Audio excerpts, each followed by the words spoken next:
Breaking news. Mumbai-Pune एक्सप्रेसवेवर महाकोंडी. Parking lot बनला महामार्ग. 30 तासांनंतर ही परिस्थिती गंभीर. नमस्कार, आपण पाहत आहात आजच्या ठळक घडामोडी. या क्षणाची सर्वात मोठी बातमी समोर येतेय थेट मुंबई-पुणे एक्सप्रेसवेवरून.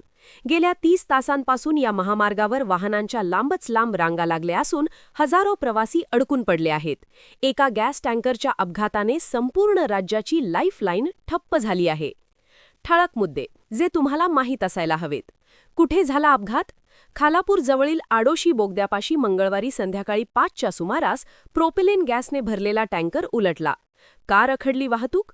टँकरमधून सातत्याने विषारी आणि ज्वलनशील गॅसची गळती होत असल्याने सुरक्षेच्या कारणास्तव पोलिसांनी दोन्ही बाजूंची वाहतूक रोखून धरली आहे.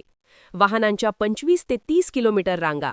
आडोशी बोगदा ते थेट उर्से टोलनाका, पुणे बाजू आणि खालापूर ते पनवेल, मुंबई बाजू अशा भीषण रांगा लागल्यालेत. प्रवाशांचे प्रचंड हाल.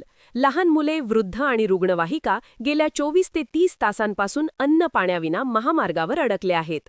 प्रशासनाची कारवाई.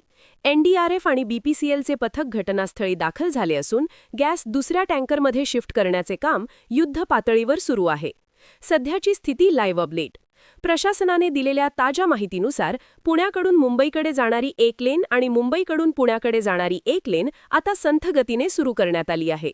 मात्र जुन्या महामार्गावरही वाहनांचा भार वाढल्याने तिथेही वाहतूक विस्कळीत झाली आहे.